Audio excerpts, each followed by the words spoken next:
아름다운 찬양 진심으로 감사를 드립니다.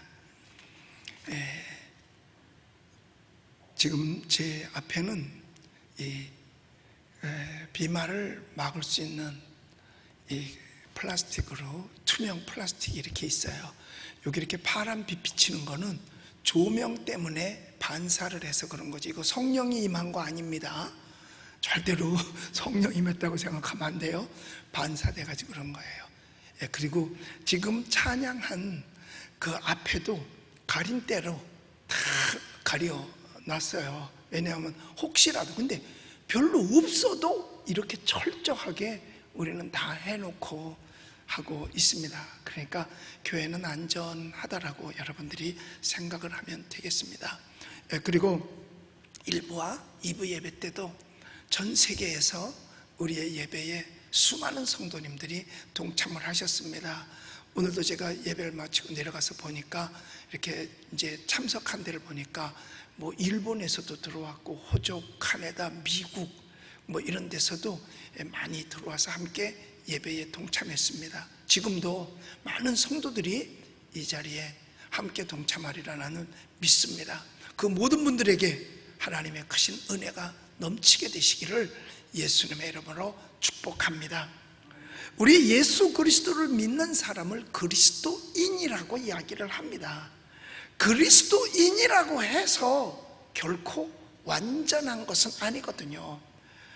우리 자신이 그걸 알고 세상도 알고 하나님도 알고 계셔요. 그러나 언젠가 예수님과 함께 거하려고 예수님께서 우리를 데려오시는 그날은 우리 모두가 다 완전하게 될 거예요. 왜? 예수님을 닮을 것이기 때문입니다. 그러나 이 영광스러운 날이 오기 전까지는 우린 불완전한 사람이고 사실 흠이 많은 사람들입니다. 그런데 예수님께서는 우리에게 흠이 많다고 해서 가만히 있지 말고 온전하여 지라고 우리에게 교훈하고 있습니다. 마태복음 5장에도 보면 그러므로 하늘에 계신 너희 아버지의 온전하심과 같이 너희도 온전하라 하고 말씀하셨어요.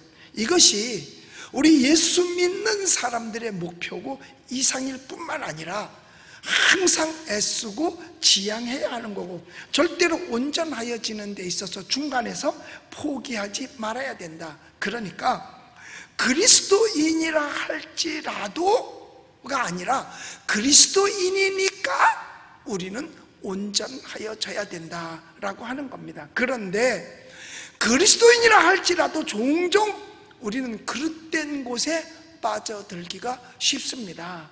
여기서 제가 말씀드리는 것은 어떤 그 장소를 뜻하는 것이 아니라 정신적이고 영적인 것을 뜻하는 거예요. 이제 이 바로 정신적, 영적의 잘못된 것에 들어가 있다면 거기서 나와야 되는데 그 잘못된 것이 먼저가 뭐냐? 바로 낙심의 나무 아래서 나와야 된다는 것이요, 절망의 나무 아래서 나와야 한다는 것입니다.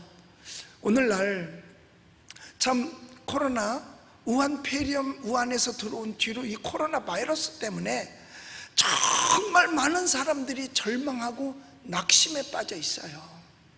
우울증에 빠져 있고, 그래서 삶의 희망을 잃어버린 사람들이 얼마나 많은지 말도 못해요. 그래서 그 낙심하고 절망한 사람들이 그 절망 낙심에 대해 상담한 게 세상에 6개월 동안 약 40만 9천 명 정도가 그것에 대해서 상담을 해왔다는 거예요. 그 중에서 그 확진자 가족은 2만 647명이 이렇게 상담을 했다 그럽니다. 그런데 그 상담으로 해서 다 쾌유된 게 아니라 그 절망감과 낙심 아래서 인생을 포기하려고 했던 사람들이 미수에 그쳐서 6월 한 달 동안 치료받은 사람만도 2046명이 된다 그럽니다. 그러니까 얼마나 많은 사람들이 지금 절망에 허덕이고 있습니까? 거기에다가 미수에 그친 것이 아니라 아예 목숨을 끊은 사람도 거의 매달 1000명에 1100명 안에서 왔다 갔다 하고 있어요. 이게 왜 그럴까요? 많은 사람들이 낙심하고 절망하기 까닭에 인생을 포기하는 거죠. 그런데 예수 믿는 사람까지 그래서는 안 된다는 겁니다. 우리는 하나님을 의지하고 용기를 갖고 믿음을 가지고 승리의 삶을 살아야 된다는 거죠. 우리 구약성경에 보면 엘리야가 등장을 합니다. 그때 당시에 그 엘리야 시대에 그 나라가 우상 숭배가 만연했었어요. 왕도 우상을 숭배하고 그 왕의 아내 왕비도 우상을 숭배를 했습니다. 그래서 하나님께서 심판을 내렸는데 그때는 가뭄을 내린 거예요. 3년간 동안 비가 안 왔어요. 3년간. 그러니까 뭐 엉망진창이죠. 국가가 하늘의 비에만 의존하던 때니까요. 그랬을 때에 엘리야가 말합니다. 이건 잘못된 것이다. 하나님이 기뻐하지 않는 거다. 만약에 너희가 믿는 신이 진짜 신이면 너희들 따르겠다. 그러나 내가 믿는 하나님이 진짜 하나님이다. 그러면 우리 확인하자 해서 갈멜산에서 큰 영적 대결을 벌이게 되잖아요. 그때 엘리야가 말합니다. 바알 선지자 450명, 아세라 선지자 400명 다 와라. 그리고 갈멜산에서 진짜 누가 믿는 하나님이 진짜 하나님인지 우리 결판을 내자. 그래가지고 모았습니다. 그런데 이 바알 신을 섬기는 선지자들도 아세라 섬기는 신지자 와서 지금 양쪽에다 단을 쌓아놓습니다. 그리고 거기에다 재물을 올려놓습니다.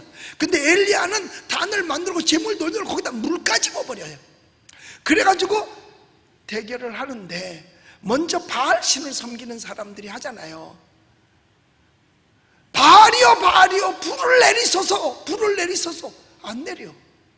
그러니까 이 사람들이 옷을 찢어가면서 바알이여 불을 내려달라고 합니다. 그때 엘리야가 조롱해요. 너희 신이 잠들었나 보다. 놀러 갔나 보다. 빨리 더 크게 소리쳐라. 그들은 살을 찢으면서 피를 흘려가면서 부르짖습니다. 그런데 거짓 신이 어떻게 불을 내리겠어요?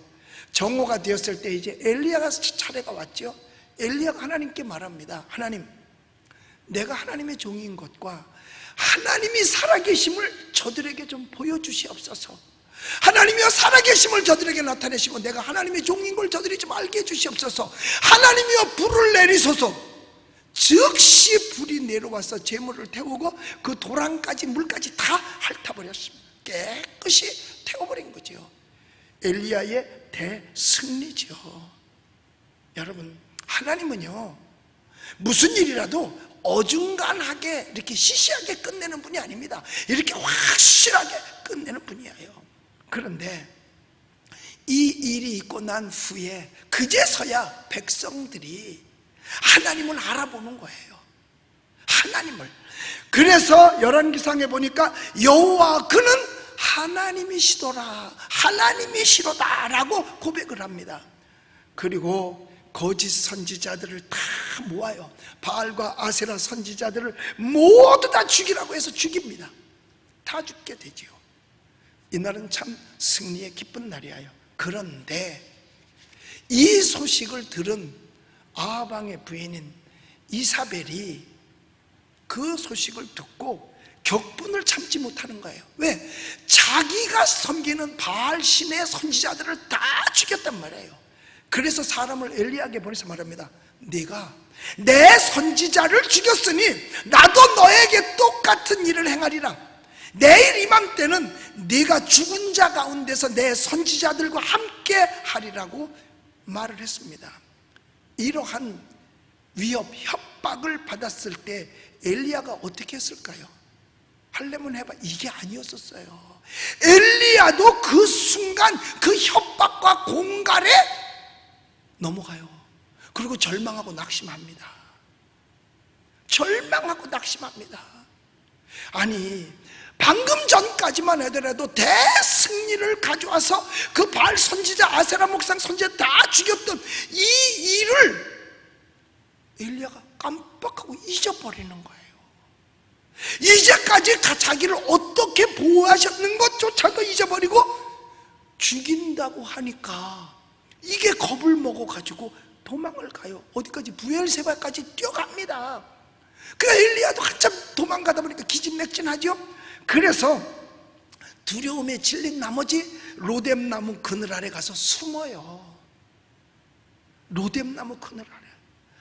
그가 생각할 수 있는 것이라고는 오직 머릿속에 들어오는 게 이세벨의 협박밖에 없는 거예요. 죽인다고 하는 거, 이것밖에 없는 거예요. 그래서 로뎀나무 밑에 가서 자기를 피신합니다. 참 아쉽습니다. 승리자도 그렇게 해야 되더라 그 말이에요. 그런데 오늘날 강단을 지키는 저처럼 목사들이 대면 예배하면 뭐 고소한다, 고발한다, 체포한다 어쩌니까 그거에 지금 쫄아가지고 저부터도 다 마찬가지예요. 로뎀나무 밑에 지금 들어가서 숨어 있는 거예요. 도망쳐가지고. 정말 우리 비겁한 겁니다. 지금 엘리야 그 입장이에요. 지금 참 비겁하죠. 죽인다고 하니까 그냥 도망치는 거예요. 고소한다고 하니까 그냥 도망치고 있는 거예요. 너무 쉽사리 낙심한 거 아닌가. 안타까워요. 정말 안타까워요. 아니 그런데 왜 예배는 금해야 되는데, 예배는 왜 드리지 말아야 되는데, 사람 모이면 감염될까 봐 그러잖아요. 그러면 자기네들도 모이지 말아야지. 엊그제 질병관리본부를 질병관리청으로 바꿨어요. 대통령이 시간이 없다고 오라 그러지 않고 한시가 급하다고 거기 와서 임명장을 수여하는데 그 장면 한번 볼까요? 그 장면을 한번 봐요. 자 보세요. 여기 얼마나 많은 사람들이 지금 모여 있습니까? 지금 보세요. 얼마나 많은 사람들이. 이거 모이면 안 되거든요. 더군다나 지금은 2.5 경계 단계야. 심각 단계. 경계 단계에도 모이면 안 되는데, 그러면 우리나라에 들어온 코로나 바이러스는 그렇게 똑똑해? 질병관리본부는 무서워서 못 들어가? 다른 거 보여주세요. 자 보세요. 왜 그랬냐 그랬더니 한시라도 자리를 비울 수 없어서. 그러면 둘이서만 하지 왜 이 사람들은 한 군데다 왜 모아놔? 이게 10분에 끝났을 것 같아요? 5분에 끝났을 것 같아요? 왜 교회는 못 모이냐고. 왜? 이런 데가 어디 있어? 이런 데가. 바이러스가 비켜가요. 오늘도 공무원이 나왔어요. 너 저기 음성 확인증 보여줘라. 우리가 너를 이제는 못 먹겠다. 너희 맨날 같이 서로 모여가지고 대화하고 밥 먹고 다 하지 않냐? 그럼에도 불구하고 자기는 괜찮대. 아니 이거 한번 생각해 보세요. 아니 우리가 그냥 괜히로 그러는 게 아니라니까요. 제가 강단에서 이게 한번 우리는 가슴에 손을 얹고 우리가 어떤 입장에 있는가를 한번은 살펴봐야죠.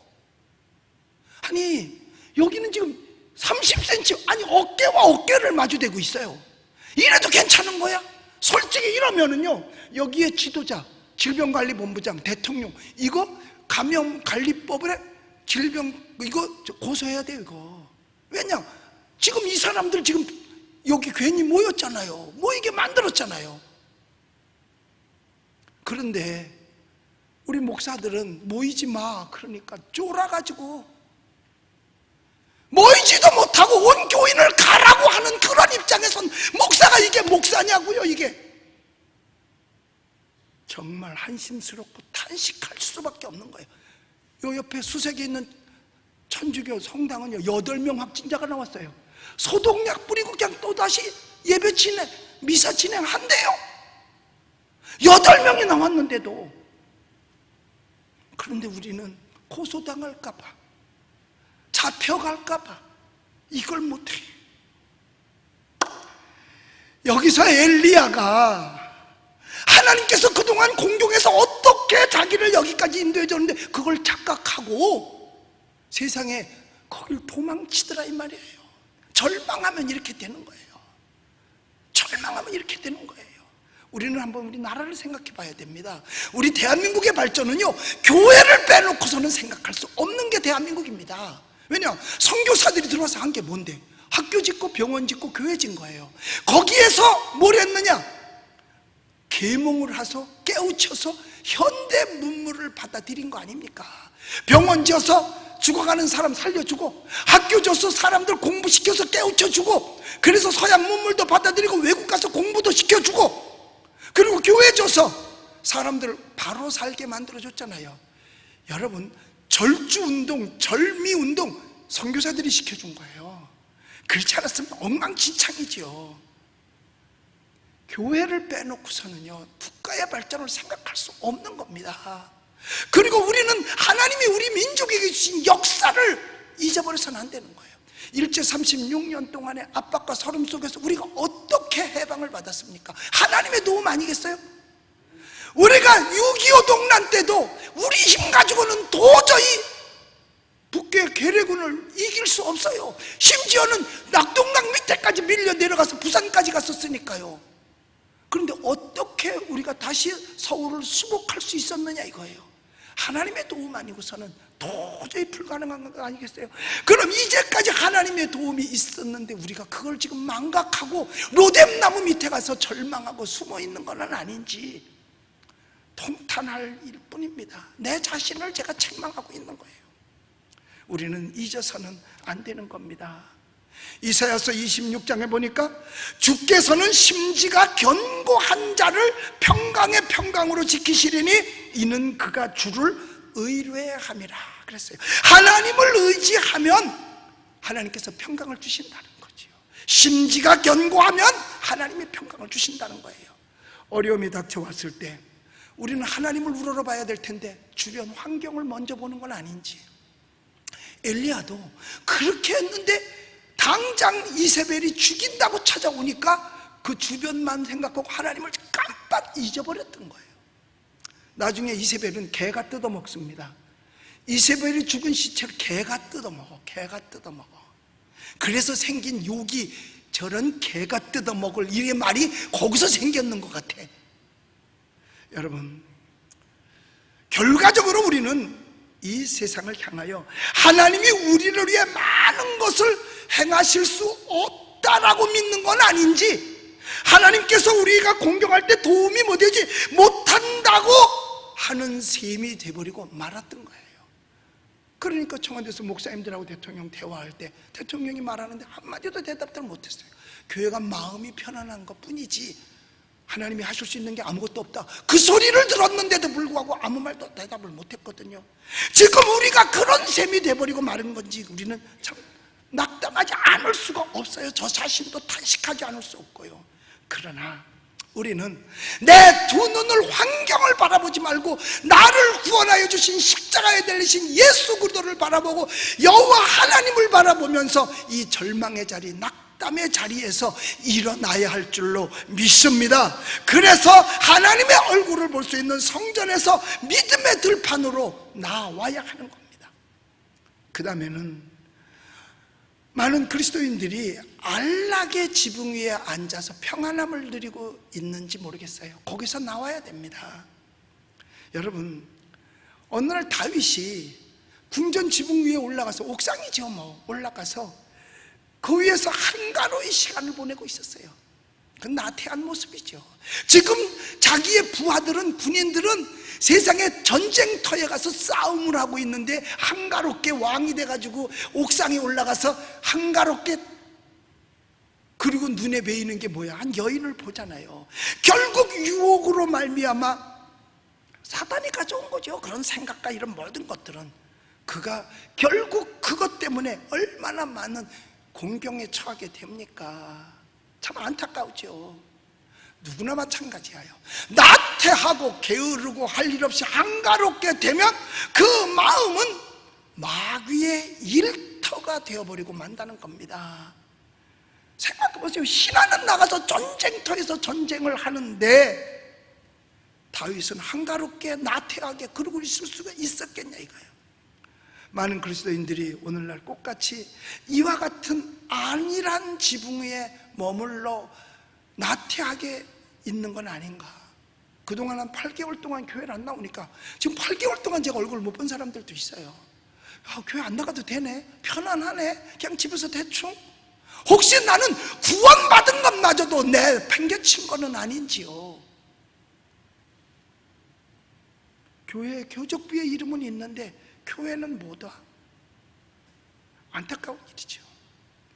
그리스도께서 어떻게 해서 우리를 구원하여 주셨는데 예수님은 그 고난을 비켜가지 아니하시고 정면으로 돌파해 가셔서 십자가를 지셨거든요. 여러분, 우리는 내 안락과 평안함이 나의 영혼을 갉아먹고 있는 줄 몰라요. 여러분, 그 쇠녹 있잖아요. 뻘개지는 거. 그 녹은 쇠로부터 나옵니다. 그런데 그 쇠로부터 나온 녹이 나중에 그 쇠를 완전히 없애버립니다. 내게서 나간 것이 나를 없애버린다, 그 말이에요. 자기의 안락과 게으름과 나태함은 스스로의 영혼을 부패시키는 거예요. 우리의 영혼은 영적 영양분이 없이는 자랄 수가 없습니다. 그래서 제가 생각해 볼 때 그래요. 성전에 와서 예배 드리는 거는 밥이라고 하면 어쩔 수 없이 지금은 집에서 이렇게 유튜브로 예배를 드리잖아요. 그런 것은 보조식품이 아니겠나. 비타민. 여러분, 보조식품만 먹어가지고 몸이 지탱되겠어요? 밥을 먹어야지요. 그러나 보조식품마저도 안 먹으면 살아날 길이 없으니까 그거라도 먹어야 되겠지요. 여러분, 우리는 그래요. 그리스도인이에요. 그리스도인이니까 영적으로 성장해야 된다는 거예요. 그래서 말씀 먹기 위해서 성전에 나와야죠. 저도 해봤어요. 그런데 여러분, 제가 은혜를 받고 이제 그 텔레비전을 통해서 설교를 듣고 저분 설교 참 좋다. 그런데 그게 머리로만 들어오지 가슴으로는 안 들어오더라고요. 직접 가서 대면했을 때 그 말씀이 가슴에 들어와서 은혜가 되고 삶의 용기를 얻게 되고 새 힘을 얻게 되고 능력을 받아서 어려운 세상을 이길 수 있게 되더라니까요. 물론 집에 앉아서 텔레비에다 밀러링을 해가지고 그 큰 텔레비로 보면 조금은 낫지만 요만한 거를 보면 더더욱 우리가 받아지는 감정이 많이 다운되는 거예요. 그거 보고 은혜 받고 내 믿음 생활해야 되겠다, 쉽지 않을 거예요. 그래서 성전에서 예배한다는 건 얼마나 귀한지 몰라요. 그런데 어저께 감리교 서울 연회에서는 약 한 300여 개, 400개 정도 되는 교회들이 돌아오는 주일부터는 성전에서 예배를 드립니다. 단 국가가 요구하는 대로 방역을 철저히 하고, 그러니까 거리뛰기 하고 뭐 소독하고 마스크 쓰고 그렇게 하면서 철저하게 방역을 한 후에 예배에 참석하십시오. 거리뛰기 반드시 하고, 그렇게 만약에 그걸로 인해서 법적인 제재가 들어오면 모든 책임은 연회에서 짓겠습니다 하고 공문을 각 교회마다 다 보냈더라고요. 그런데 우리 교단은 모르겠어요. 아직 공문은 제가 받지를 못했는데 정말 다음 주부터라도 철저하게 어디보다도 더 확실하게 거리뛰기 하면, 아까 그런 모습이 아니 그래도 괜찮은데, 사실 교회가 제일 안전하지 않아요. 우리나라요, 지하철이 세계에서 제일 안전해요. 사람 제일 많이 붙어. 왜? 지하철 발 확진자는 여태까지 한 명도 없어. 그거 보면요, 우리 모두 다 이제 살림살이 듣고 가지고 지하철에 가서 살면 딱 좋을 것 같아. 왜? 거기는 안 옮기니까. 정말 그럴까요? 여러분, 우리는요, 그래요. 그리스도인으로서 하나님 앞에 열심을 품어 주님을 섬겨서 나태하고 게으름으로 말미암아 주님과 멀어지는 일, 세상에 유혹받는 일은 다윗처럼 어리석게 생기지 않아야 될 줄로 저는 믿습니다. 여러분, 사실 그래요. 몸이 좀 불편하면 요새는 직장을 잘 안 나간다 그래요. 천만에 불편하면 더 열심히 나갑니다. 왠지 아세요? 그 직장에서 자기가 1번 확진자가 되면 완전히 왕따가 되고 그 직장 못 다니거든요. 그러니까 자기가 좀 이상이 있어도 직장을 간대요. 그리고 오히려 사람들하고 더 친절해진대요. 그래가지고 말도 잘 맞이한대요. 그리고 나서 그 사람한테 가서 검사받게 유도를 한다는 거야. 그럼 그 사람이 가서 검사받아서 음성이면 자기도 음성이고, 만약에 확진자가 그 사람이 이제 양성되면 자기도 확진되는데 그 사람이 1번 확진자가 되는 거야. 회사에서 거의 1번 확진자가 되면 반 죽는 거야. 뭐 회사 못 댕겨. 그리고 자기는 몇 번 확진자? 2번이 됐는 거예요. 그래서 악착같이 아파도 나간다는 거예요. 여러분, 이게 서로가 서로를 신뢰하지 못하는 이런 거 아니겠냐 이거죠. 서로가 서로. 그러니까 오늘날 이 사회가 민심이 얼마나 흉흉해진지 몰라요. 엊그제 세상에 부산에서요, 엄마하고 딸, 중학생 딸하고 확진자 옆에 있었다고 해서 가서 검사를 맡았는데 둘 다 엄마도 음성, 딸은 목소리. 엄마는 음성, 딸은 목소리. 똑같은 거 아니야? 음성이니까 목소리잖아. 이렇게 해서 웃지 언제 또 웃어보겠어요. 자, 그런데 두 딸이 집에만 붙어 있어. 보름 동안을 격리돼 있어야 되니까. 그러니까 만나기만 해도 격리돼야 되는 거잖아요. 그래 보름 동안을 있는데 집에만 있다 보니까 딸하고 엄마하고 안 싸울 리가 없지. 엄마 잔소리, 딸 대들고 이러니까 싸움이 좀 커졌나 봐. 그러니까 엄마가 화를 내고 문을 나가버렸어요. 그랬더니 딸이 문을 잠가버렸어. 문 두들겨줘 안 열어줘. 그래서 엄마가 자기 차에 가서 한 50분 앉아 있었대요. 그런데 그 동안에 딸이 엄마가 법을 어겼다고, 격리하고 집에서 나가면 안 되는데 나갔다고 신고해가지고 공무원들이 출동을 한 거예요. 여러분, 이런 사회가 돼서 되겠어요? 서로가 서로를 밀고 해야 되는 이런 사회가 되겠냐 이 말이에요. 이 앞동네에서는 우리 교회를 어떻게 만원경 쓰고 감시하는지, 몇 명 들어왔다 나가는 것까지 감시해서 신고를 하더라고. 그 신고를 받고 공무원이 나와요. 안타까운 일이에요. 오늘날 사회가, 여러분, 공산주의 사회나 서로 밀고 하고 이러는 거예요. 셋 이상 모여서도 안 되고, 제주도는 지난번에 셋 이상 모여서 안 된다 그러더라고요. 그러면 다른 데도 그러냐? 아니잖아요. 다 모여요. 얼마나 많이 모입니까? 백화점도 가고, 음식점도 가고, 뭐 직장도 가고, 뭐 공무원들 뭐 구청도 가고 다 모이잖아요. 그렇게. 그런데 오늘날 사회가 민심이 흉흉해진 거예요. 우리 교회는 확진자 한 명도 없어요. 양성 확진자 단 한 명도 없습니다. 다들 검사도 마쳤어요. 그 검사해야 된다고 하는 사람들은 다 마쳤어요.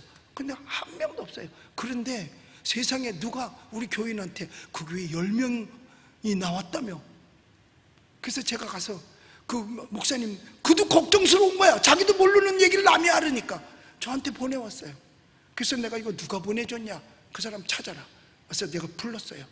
잘못했다고 싹싹 빌면서 울면서 잘못했다고 그래서 용서해 줬어요. 나이도 많으신 분이더라고. 그게 용서해 줬어요. 여러분, 참 안타깝죠. 우리 그리스도인의 안락의 생활은 그리스도인이지만 그걸만 좋아해서는 안 돼요. 그러면 죄악 가운데 빠져들기 쉬우니까.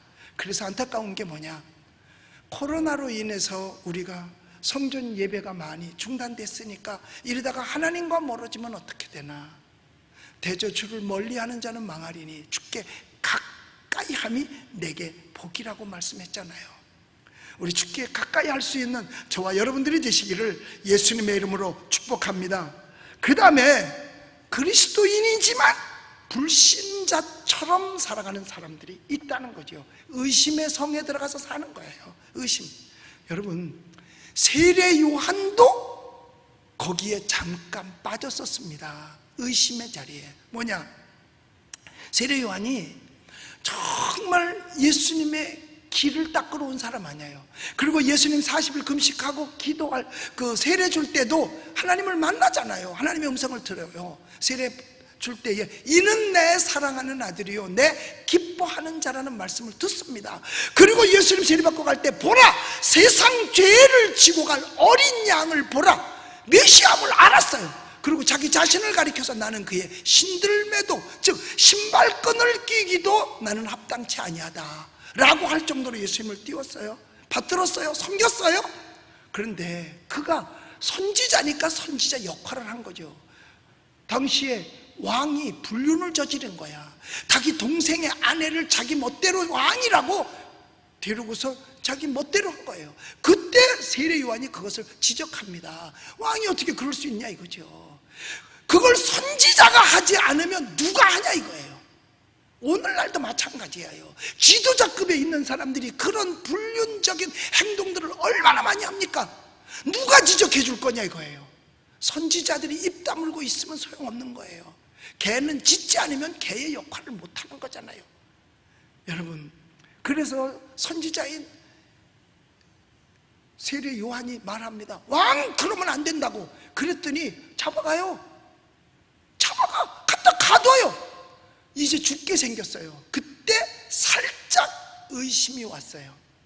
내가 이렇게 갇혔는데 메시아가 예수면 나를 와서 위로도 하고 나를 또 꺼내줄 수도 있을 텐데, 이런 아마 생각을 했는지 모르겠어요. 그러니까 요한의 제자가 왔을 때 그에게 시키잖아요. 단 그분이 맞는지, 메시아가 만약에 안 맞으면 나는 헛고생하는 거니까 그걸 살짝 의심한 거죠. 그래서 가서 물어봐요. 오시리가 당신입니까? 우리가 또 다른 사람을 기다려야 합니까? 그랬을 때 예수님께서 많은 이적을 행하시며 네가 가서 본대로 얘기하라. 가서 얘기했더니 메시아가 오셨구나. 나는 이제 내 할 일 끝났다. 그리고 담대하게 순교를 하는 거예요. 근데 오늘날에는 잠시 잠깐 절망하고 또 의심을 했어도 이제 깨달았으면 순교적인 이 세례 요한 같은 사람이 있어야 될 텐데 그런 사람이 지금은 없어. 그냥 눈치만 볼 수밖에 없는 이런 세대에 살고 있는 것 아닌가. 우리는 이와 같은 의심이 들어서는 안 되고 오직 예수를 믿는 믿음 안에 살아야 돼요. 의심은 사랑이 식어지게 만들거든요. 내가 주님을 사랑하면서 말씀을 의시하고 설교를 의심하면 주님을 사랑하는 사랑이 식어지게끔 돼 있거든요. 여러분, 아내가 남편을 의심하면 사랑이 가겠어요? 남편이 아내를 의심하면 사랑이 가겠어요? 우리가 말씀을 의심하고 설교를 의심하고 성경을 의심하면 하나님에게 사랑이 가겠느냐 이거예요. 그래서 의심은 우리의 열정을 얼어붙게 만드는 거예요. 사람이 어떤 것을 믿을 때 그것에 대하여 자신이 지는 최상의 것을 주는 것, 사랑할 때만 가능한 겁니다. 만약 저도 마찬가지예요. 내가 내 소명을 의심하고 진짜 하나님께서 나를 부르셨을까? 나를 목사로 하나님께서 진짜 택하셨을까? 하는 것을 의심했다면 나는 성경과 복음의 능력도 의심할 수밖에 없죠. 성경은 성경이고 책이지 뭐. 의심할 수밖에 없죠. 내 열정은 시들어버리고 말고 이 강단에서 이렇게 외치고 설교 못할 것입니다. 설교 못해요. 왜? 의심이 들으면 무슨 걸 의지하고 설교를 하겠어요? 여러분, 혹시 우리가 신앙생활하면서 의심이 들었나요? 무슨 의심을 갖고 있는 거 있나요? 만약 그러시다면 여러분의 가슴을 활짝 열고 그리스도의 사랑의 빛으로 마음을 쏘이시기를 예수님의 이름으로 축복합니다. 예수 그리스도께서 행하신 일, 모든 일, 말씀하신 것을 모두 다 한번 기억을 해 보십시오. 기억을 해 보십시오. 내가 주님을 사랑하지 않았더라면, 내가 주님을 믿지 못했더라면 나는 아마 이 세상에 절망하고 없어졌을 거예요. 왜? 사업하던 젊은이가 완전히 사업에 실패하고 정말 떼거리가 없을 정도가 됐을 때 이걸 견딜 수 있겠어요? 못 견디는 거지요. 그러면 좌절하고 낙심하고 절망하다가 스스로 생명을 포기할 수도 있지요. 그런데 나는 하나님을 만났기 때문에 그 절망에서 이길 수 있었고, 하나님을 믿었기 때문에, 의심하지 않았기 때문에 이 길을 걸어와서 오늘까지 강단에서 여러분에게 설교할 수 있는 겁니다. 우리도 한번 생각해 봐야 돼요. 우리가 체험한 각양각지의 은혜, 각양각색의 기적, 각양각색의 말씀들, 그걸 한번 기억해 보십시오. 마음속에 조금 더 의심하지 말고 믿고 나갈 때 우리는 모두 승리하게 될 줄로 믿습니다. 그 다음에 우리는 그리스도인이면서 불순종의 그물에 갇혀 있지는 않는지 생각해 볼 필요가 있습니다. 모세도 그런 적이 있었거든요. 모세가 하나님 말씀에 다 순종했어요. 네 발의 신을 벗어라, 벗어요. 지팡이를 놓아라, 놓아요. 집어라, 집어요. 너 바로한테 찾아가라, 가요. 다 순종해요. 그랬더니 하나님께서 그에게 능력 주셔서 10가지 재앙도 다 내리게 하셨고 이스라엘 백성을 구출해 내기도 합니다. 430년 종살이 하던 그들을 구출해 내요. 그런데 광야에 나와서 그 많은 사람들이 모세를 해서 모세에게 요즘 말로 말하면 좋아요를 눌러주는 사람도 있지만 싫어요를 누르는 사람도 있어요. 요즘처럼 댓글을 다는데 좋게 다는 사람도 있지만 나쁘게 다는 사람도 있단 말이에요. 그런데 그 나쁘게 하는 목소리가 큰 거죠. 그러니까 이 모세를 향해서 뭐 욕하고 원망하고 불평하고 투정하고 막 그래요. 조금만 목이 말라도 모세를 원망하고 다시 돌아가자고 하고, 그때 모세가 화가 났어요. 하나님, 내 백성이 물을 달래는데요. 그래? 그러면 네가 반석을 가리켜라 그랬어요.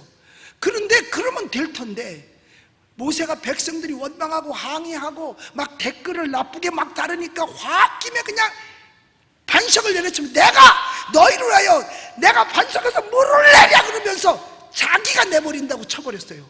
물은 나왔습니다. 그런데 하나님의 말씀에 불순종했죠. 그 불순종이 결국은 모세로 하여금 가나안 땅에 못 들어가게 하는 결과가 돼버리고 마른 거죠. 그렇다고 뭐 모세가 지옥 갔다는 얘기는 아니에요. 그 산 위에서 가나안을 내려다보면서 그는 다 들어간 다음에 운명하는데 모세의 시체를 본 사람은 아무도 없다 그래요. 아마 하나님께서 들리워 데려갔을 것 같습니다. 여러분, 하나님께서는요, 하나님의 자녀들이 모두가 다 하나님을 섬기며 순종하기를 원하고 계시는 겁니다. 순종하기를. 그런데 인간이 에덴 동산부터 잘못 저지른 죄가 뭐냐? 불순종의 죄예요. 그런데 그 불순종을 누가 만들게 했느냐? 사탄이 만들게 한 겁니다. 자, 하나님께서 에덴 동산 모든 걸 다 줬어요. 부족한 거 하나도 없어요. 파라다이스야. 뭐 거기는 여자들 좋아하는 금은 보석도 다 있었고, 그리고 모든 과실, 실과 맺는 과실들이 다 있었고, 모든 것이 풍족했어요. 그런데 하나님께서 동산 중앙에 있는 선악을 알게 하는 나무의 실과는 먹지 마라. 먹는 날에는 정녕 죽으리라. 그런데 사탄이 와서 그를 꼬입니다. 아니야, 그거 먹어도 돼. 그럼 너도 하나님처럼 돼. 하나님 없이도 살 수 있어. 거짓말을 합니다. 그 거짓말에 넘어가는 거예요. 사탄은요, 에덴 동산에서는 뱀을 이용했고 오늘날 현대는 사람을 이용해서 입에 발린 소리 합니다. 귀에 듣기 좋은 소리 합니다. 그러니까 너도 이거 따먹으면 하나님처럼 돼. 여러분, 하나님 없이도 얼마든지 혼자 살 수 있다는 얘기 아니겠어요? 자유롭게 살 수 있다는 얘기 아니겠어요? 간섭 안 받는다는 얘기 아니겠어요? 그러니까 그거 따먹어요. 그런데 어떻게 됐어요? 자유가 있었나요? 아니죠. 오히려 자유를 빼앗겨버리죠. 그리고 결국은 에덴에서 쫓겨나버리고 마른 것입니다. 여러분, 이 세상에서 하나님의 말씀을 떠나서 잘 되는 것 전부 다 이거 사탕 발린 소리인 줄 알면은 되는 거예요. 아니, 일 안 하고 부자가 돼? 이건, 그런 말은 사탕 발림 소리죠. 사람들은 그렇게 할 줄 안다니까요. 여러분, 지상 낙원을 사람의 힘으로 만들 수 있다고 해요. 천만의 말씀. 그런데 칼 막스가 공산주의 이론을 펼치면서 모두가 다 잘 살 수 있다 그랬어요. 실패했죠. 되나? 그 레닌도 해보려고 하다가 다 실패해버리고 말았어요. 그런데 현대까지도 그것이 실패한 것이 흘러내려와서 지금까지도 공산사회주의 속으로 사람들을 많이 끌고 가려고 합니다. 그것이 결국은 하나님과 멀어지게 만드는 거죠. 여러분, 절대로 공산사회주의는 신앙, 종교와 공존할 수가 없는 겁니다. 성경은 우리에게 바른 길을 가르쳐주고, 일하기 싫어하는 사람은 밥도 먹지 말게 하라, 열심을 품어 주를 섬기라, 부지런하여 게으르지 말아라, 뭐 이런 걸 다 가르쳐줬습니다. 그런데 오늘날 현대사회 속에서, 미국도 마찬가지예요. 아직도 그것을 꿈꾸는 사람들에 의해서 많은 사람들이 선동되어지고 있습니다. 미국에 소울 알린스키라고 하는 사람이 있었습니다. 그는 1972년에 세상을 떠났어요. 그런데 그가 가지고 있는 이론, 그 이론은 그는 급진적 좌파학자인데 대중선동가로서 사회주의 국가를 만들기 위해서 8가지 방법을 통구해야 된다라고 이론을 제시했는데, 지난번에 오바마, 힐 클린턴이 다 같은 쪽에 있던 사람들인데 그 사람들이 이 사람의 사상을 다 받아들여 가지고 그걸 사용하려고 얼마나 애썼는지 몰라요. 그러다 보니까 이민자도 막 받아야 된다, 동성애도 합법화해야 된다, 그래가지고 오바마 때 다 합법화 시켜버리고 다 이민자 받고, 그래서 미국을 아주 굉장히 어렵게 만들었어요. 그리고 힐러리가 또 대를 이어서 대통령에 출마를 했고, 트럼프가 대통령에 출마했는데 전 세계에서 단 한 사람도 트럼프가 대통령이 된다라고 한 사람은 거의 없습니다. 도박사들도 트럼프에 건 사람이 없었어요. 모든 여론들도 트럼프에 걸지 않고 다 힐러리가 된다 그랬어요. 그런데 막판에 트럼프가 등장을 해서, 여러분, 우리는 지금 크리스마스를 잊어버렸습니다. 헐리데이가 아닙니다. 메리 크리스마스로 인사하도록 나는 만들겠습니다. 그 한마디가 보수, 우파, 기독교인들에게 신금을 울려줬어요. 세상에 청교도에 의해서 기독교의 성경의 정신으로 세워진 나라에서 크리스마스가 없어졌다니까요.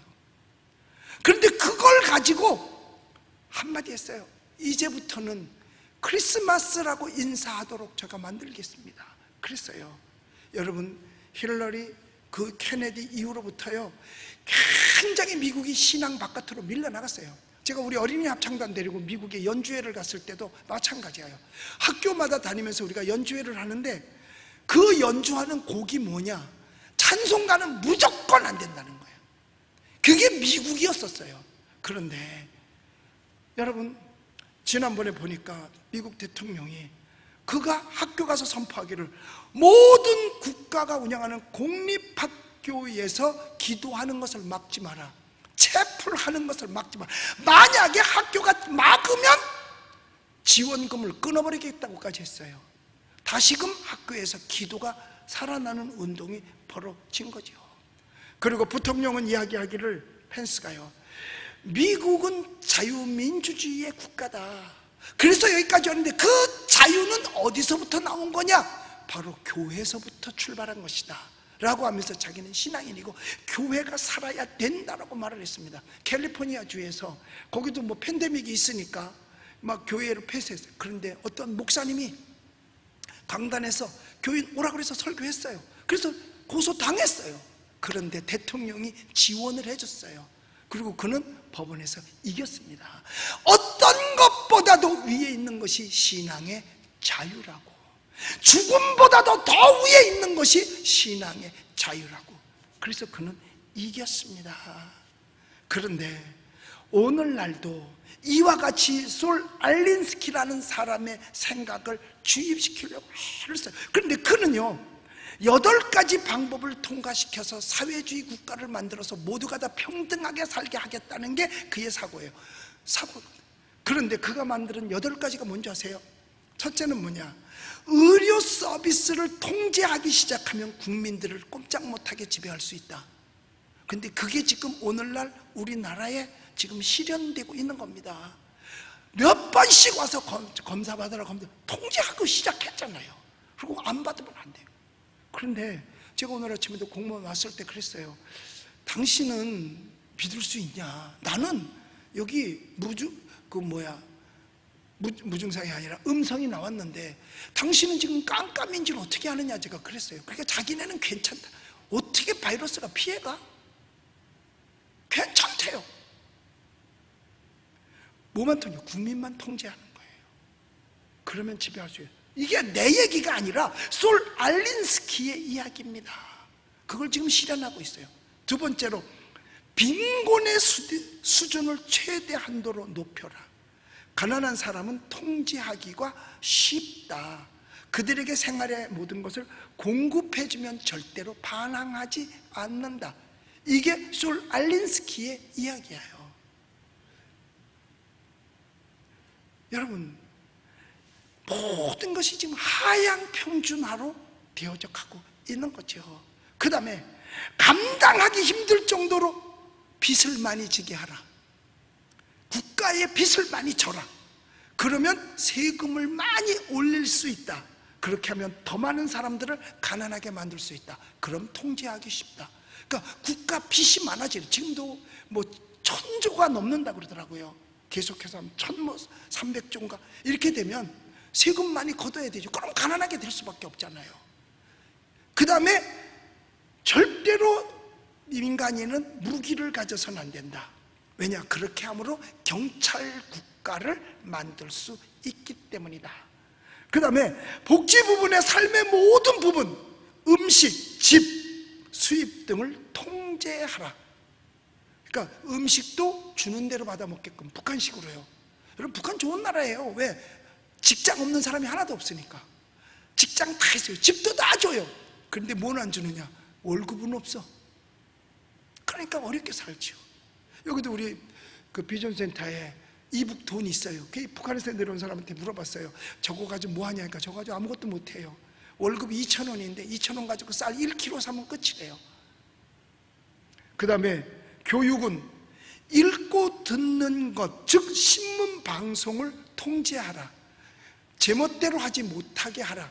국가가 시키는 대로 신문과 방송을 하게 하라. 이게 교육입니다. 아이들이 학교에서 배우는 것을 통제하라. 그러니까 많이 못 배우고 조금 배워서 하향 평준화 시켜서 국민을 바보로 만들면 통제하기가 쉽다는 거예요. 그 다음에 종교는 정부와 학교에서 하나님에 대한 믿음을 제거하라. 하나님 못 믿게 하는 거야. 하나님의 믿음을 제거하라. 이건 내 얘기가 아니에요. 솔 알린스키라고 미국 사람 사회주의자가 이걸 해서 지금 미국에서도 많은 사회주의에 신봉하는 자들이 이거를 사용하려고 무던히도 노력하고 있는 겁니다. 그 다음에 계층 간에 전쟁을 시켜라. 부자와 가난한 사람을 갈라놔라. 가족끼리 갈라놔라. 이렇게 해야 불만은 더 팽배해질 것이고 가난한 사람들의 지지로 부자를 장악하기가 더 쉬워진다. 이게 그 사람의 얘기예요. 그런데 지금 계층 간에 전쟁이 벌어진 것 같아요. 서로가 서로를 신뢰하지 못하니까 너무 지금 다 갈라져 있어요. 안 갈라져 있는 부분이 하나도 없습니다. 어떤 사람이 뭐 웃자는 소리를 했겠죠. 아이스 커피를 얼음과 커피하고 갈라놔라. 그랬더니요, 안 됩니다. 얼음과 커피를 갈라놔도 커피에서 또 설탕과 얼음을 또 갈라집니다. 설탕과 커피가 또 갈라집니다. 그 다음에 커피하고 그러면 커피만 내버려둬라니까 커피만 갈라라 했더니 물하고 커피 원액하고 또 갈라집니다. 이러는 풍자 소리를 했더라고요. 오늘날 지금 얼마나 많은 사람들이 갈라져 있는지 몰라요. 심지어 교회 다니는 사람들하고 안 다니는 사람들하고, 어떤 마을에는 교인은 출입금지하는 식당도 생겼대 그래요. 오늘날 사회가 왜 이렇게 됐는지. 그래서 한 나라가 파국을 맞는데 순서가 있는데 첫 단계가 뭐냐? 정부가 재정을 엉망으로 만들고, 2단계는 정부의 곳간을 비게 만들고, 3단계는 정부가 세금을 올리고, 4단계는 사람들이 가난하게 살게 하고, 5단계는 가난에 지친 사람들이 들고 일어나게 만들어서 나중에 외국에서 진 빚, 그들이 일어나서 세운 정부로 말미암아 배째, 그걸 용어로는 디폴트라 그러잖아요. 우리는 없어, 끝이야, 이런 식으로. 그러면 결국 하이퍼 인플레이션이 와서 짐바브웨 같이 돼버리고, 그 다음에 아르헨티나처럼 돼버리고, 뭐 이런 많은 나라들이 지금 완전히 국토 자체가 폐허가 돼버리고 말지 않았습니까? 이런 사회 속에서 우리가 해야 될 것이 있는데 바로 뭐냐? 믿음 지켜야 될 줄로 믿습니다. 주기도문대로 하나님의 나라가 이 땅에 임하게 해야 되는 거예요. 하나님의 뜻이 이 땅에 이루어지게 하는 것, 그것을 하나님의 나라가 이 땅에 이루어지는 것을 파괴하는 게 공산사회주의의 사상인 거예요. 어쩔 수 없어요. 이건 정치적인 얘기가 아니라 성경의 얘기를 하고 있는 겁니다. 그거는 같이 갈 수가 없는 거지요. 그러니까 공산사회주의 속에 종교가 존재할 수 없는 거예요. 유럽 사회주의도 종교가 존재할 수 없는 겁니다. 제대로 할 수가 없어요. 파괴 다 돼버렸으니까.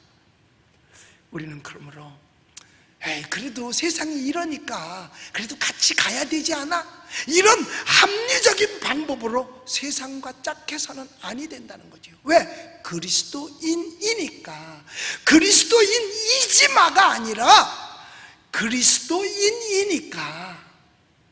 그래서 우리는 아무리 환경이 어렵다 할지라도 낙심하거나 절망하지 마세요. 사방이 막혔어도 위가 열려 있으니까 여호와 하나님을 의지하는 것입니다.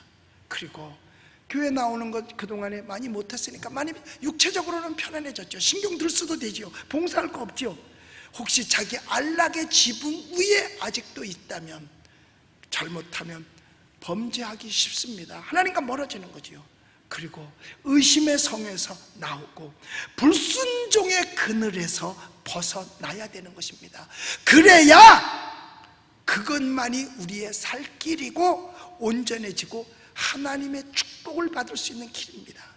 우리 사랑하는 성도 여러분, 우리 이것만이 참 사는 길임을 알고 우리 오늘 말씀 생각하고 온전하여 살 뿐만 아니라 하늘의 복을 받는 여러분들이 되시기를 예수님의 이름으로 축복합니다. 기도하겠습니다. 우리 아프신 분은 아프신 자리에 손을 얹고 문제가 있으면 가슴에 손을 얹으시기 바랍니다. 위에서 기도해 드리겠습니다. 오늘도 우리에게 말씀 주셨습니다. 이 세상의 것들을 사랑하지 말라. 세상을 사랑하면 하나님의 사랑이 그 속에 있지 않는다고 말했습니다. 이 세상의 모든 것은 육신의 정욕과 안목의 정욕과 이생의 자랑으로 쫓아가는 것이고 하나님으로부터 온 것이 아니라고 했습니다. 이 세상도 그 정욕도 지나가되 오직 하나님의 뜻을 행하는 자는 영원히 거한다고 했습니다. 우리가 정말 하나님의 뜻이 이 땅에 이루어지게 하여 주시옵소서. 하나님, 이 땅 고쳐주시고 하나님의 뜻을 따라 살게 하시되 너무나 환경적으로 주변이 너무나 어렵습니다. 그래서 사실 낙심하고 절망하는 사람들이 너무나 많습니다. 그래서 자기 생명을 포기하려고 하다가 실패하는 사람도 있고, 또 가족들 가운데도 이 코로나 때문에 40만 명이나 되는 사람이 이런 것 때문에 상담을 받았다라고 합니다. 하루에도 하나님 엄청나게 40여 명의 사람들이 스스로 목숨을 끊고 있습니다. 우리 이 낙심과 절망의 자리에서 나올 수 있게 하여 주시옵소서. 우리 여호와 하나님을 바라볼 수 있게 하여 주시옵소서. 혹시 내가 요즘 편하지는 않았는지, 내 육신에 내 안락만을 생각하지는 않았는지 회개하게 하여 주시고, 의심의 성에서 나와 하나님 말씀에 순종함으로 우리에게 준 하나님의 은혜 에덴 동산을 지킬 수 있게 하여 주시옵소서. 그래서 하늘의 신령한 복을 받게 하여 주시고 땅의 기름진 복을 받게 하시며, 특별히 하나님 오늘도 주님 앞에서 손을 얹었습니다. 어디에 있든지 시간과 공간을 초월하셔서 역사하여 주시되 질병은 고쳐주시고 문제는 해결하여 주시옵소서. 나약한 자가 강건하게 하여 주시고 절망이 소망으로 바뀌어지게 하여 주시옵소서. 내가 나사렛 예수 그리스도의 이름으로 명령하노니 육신을 괴롭히는 귀신의 세력은 저주받고 물러갈지어다. 예수 그리스도의 이름으로 물러갈지어다. 내가 나사렛 예수 그리스도의 이름으로 명령하노라. 나음을 얻게 될지어다. 하나님 모두 다 회복되게 하여 주시고 여호와 하나님을 잘 섬기게 하여 주시옵소서. 하나님, 이 시간 하나님 앞에 찬양하면서 예물 드립니다. 어느 자리에서든지 예물을 주님 드릴 때에 그 손길을 축복하여 주시옵소서. 예수 그리스도의 이름으로 기도드리옵나이다. 아멘.